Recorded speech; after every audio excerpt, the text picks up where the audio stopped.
ይህ ሀሌታ ዩቲዩብ ነው። መካከለኛው ምስራቅ ላይ ያለው ጦርነት አሁንም እየጋመ ይገኛል።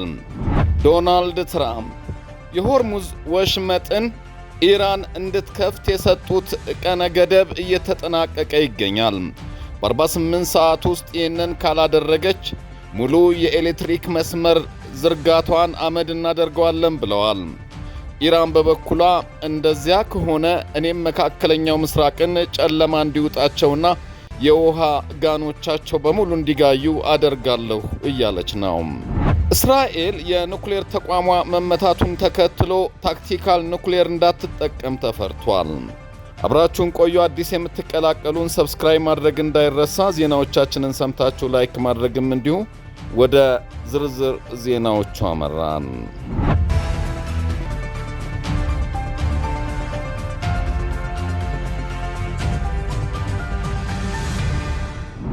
ባህሬን እና 19 ሀገራት በኢራን ላይ ጠንካራ ጥምረት መሰረቱ።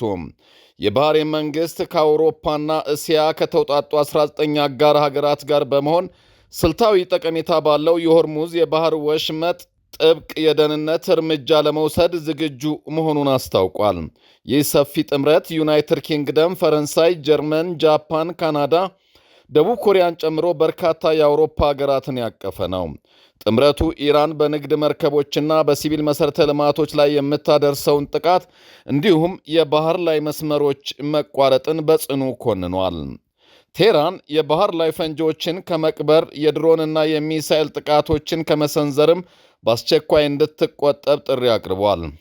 ኢራን በቀጠናው መረጋጋትን ለመመለስ የተባበሩት መንግስታት ድርጅት የጸጥታው ምክር ቤት ውሳኔ ቁጥር 2817ን እንድታከብር ተጠይቃለች። ይህ ጥምረት መስተጓጎሉ የሚቀጥል ከሆነ በቴህራን ላይ ተጨማሪና ጠንካራ እርምጃ ሊወስድ እንደሚችል ግልጽ ማስጠንቀቂያ ሰጥቷል።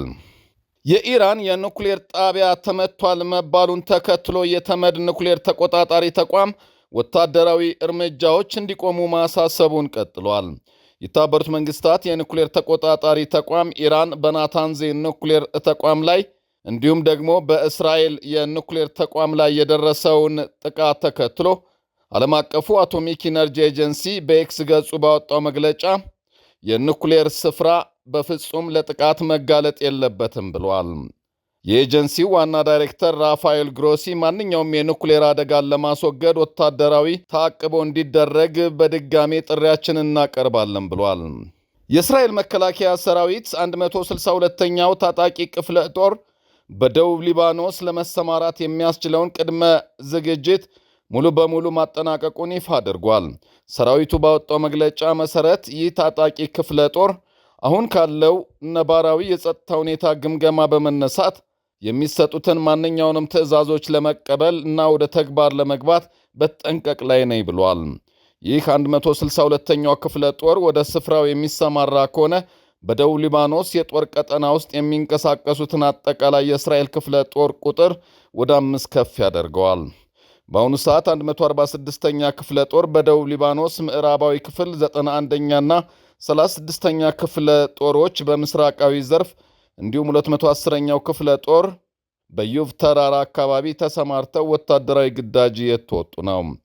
የእስራኤል ሰራዊት ተጨማሪ ኃይሎች ወደ ደቡብ ሊባኖስ ለማስገባትና ስምሪቱን ለማጠናከር እንቅስቃሴውን አጠናክሯል ተብሏል።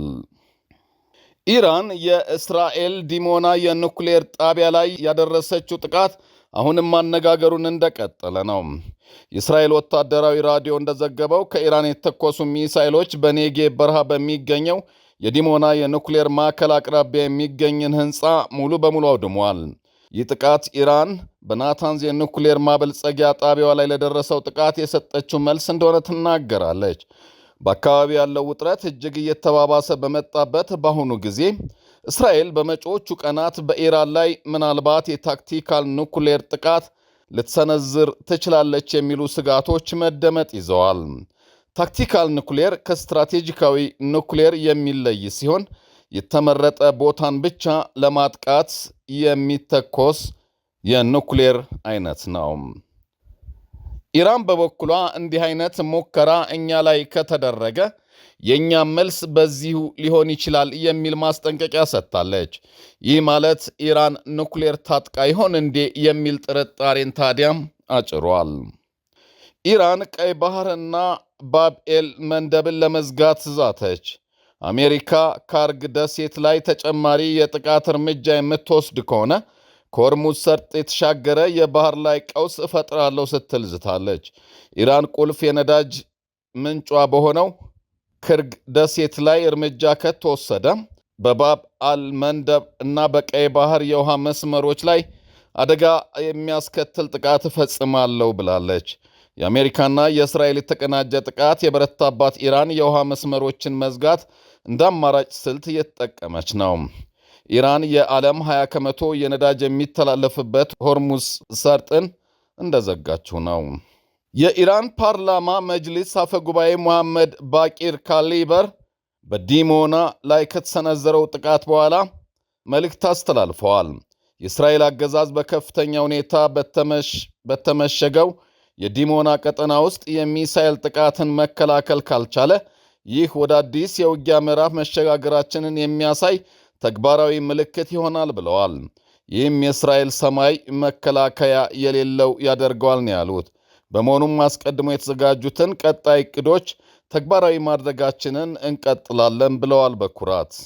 ሳውዲ አረቢያ ደግሞ የኢራን ዲፕሎማትን አባራለች። ከመካከለኛው ምስራቅ ያለው ውጥረት አዲስ ምዕራፍ ላይ ደርሷል። የሳውዲ አረቢያ መንግሥት በአገሪቱ የሚገኙ የኢራን ወታደራዊ አታሼ፣ ረዳት አታሼና ሌሎች 3 የኤምባሲ አባላትን ፐርሶና ናን ግራና ወይም በሀገሪቱ የማይፈለጉ ሲል አውጇል። የገበያ ግርግር ለሌባ ያመቻል እንዲሉ በቀጠናው እየታየ ያለው ወታደራዊ ግጭት ሳውዲንና ኢራንን ወደ ከረረ ዲፕሎማሲያዊ ፍጥጫ ውስጥ ከቷቸዋል። ይህ ውሳኔ የመጣው በሳውዲ የነዳጅና የሲቪል ተቋማት ላይ የተሰነዘረ ያለውን ጥቃት ተከትሎ መሆኑ ተነግሯል። 5ቱ የዲፕሎማቲክ አባላት በአስቸኳይ ሳውዲን ለቀው እንዲወጡ ታዘዋል። በሳውዲ አረቢያ ሉዓላዊነት ላይ የሚሰነዘሩ ጥቃቶችና የጸጥታ ስጋቶችን ሳውዲ አንታገስም ብላለች። የሳውዲ የውጭ ጉዳይ ሚኒስቴር ትዕግስታችን ወሰን አለው በማለት አስፈላጊ ከሆነ ወታደራዊ እርምጃ ኢራን ላይ ለመውሰድም ዝግጁ ነን የሚል ማስጠንቀቂያ አውጥቷል። አሜሪካ የዓለምን የኢነርጂ ዘርፍ በብቸኝነት ለመቆጣጠር እየተንቀሳቀሰች ነው ስትል ሩሲያ ደግሞ ከሳለች። የሩሲያው የውጭ ጉዳይ ሚኒስትር ሰርጌይ ላቭሮቭ ለሀገራቸው የቴሌቪዥን ጣቢያ በሰጡት መግለጫ አሜሪካ ሩሲያን ከሁሉም የዓለም የኢነርጂ ገበያዎች ለማስወጣት ከፍተኛ ጥረት እያደረገች መሆኑን አስታውቀዋል። እንደ ሚኒስትሩ ገለጻ ዋሽንግተን ሞስኮ ከአሜሪካ የኢነርጂ ገበያ በማግለል የዘርፉን የበላይነት በግልጽ ለመቆጣጠር እየሰራች ሲሆን ይህም ለዓለም አቀፍ ግንኙነት ምንም አይነት ማዕቀፍ ወደሌለው ጊዜ የሚመልስ ነው ብለዋል። ላቭሮቭ አክለው ሞስኮ ከአሜሪካ ወገን የሩሲያን ጥቅሞች ለማክበር የሚያስችል ምንም አይነት ቁርጠኝነት እስካሁን አላሳየችም። አሜሪካውያን ለትብብር ዝግጁ መሆናቸውን ቢናገሩም በተግባር ግን የጋራ ተጠቃሚነትን የሚያረጋግጡ ፕሮጀክቶችን ከመተግበር ይልቅ የራሳቸውን ፍላጎት ብቻ እንደሚያስቀድሙ ሚኒስትሩ ተናግረዋል። አሜሪካውያን የራሳቸውን ጥቅም ከማንኛውም ዓለም አቀፍ ስምምነት በላይ እንደሚያስቀድሙ በግልጽ የታየበት ሁኔታ እንዳለም ተናግረዋል። ይህ የአሜሪካ አካሄድ ያልተለመደና ዓለም አቀፍ ሕግጋትን የጣሰ መሆኑን የገለጹት ላቭሮቭ የሩሲያ የኢነርጂ ዘርፍ ላይ የተደረገ ያለው ጫና የዓለምን ኢኮኖሚ ሚዛን የሚያናጋ መሆኑን አመላክተዋል።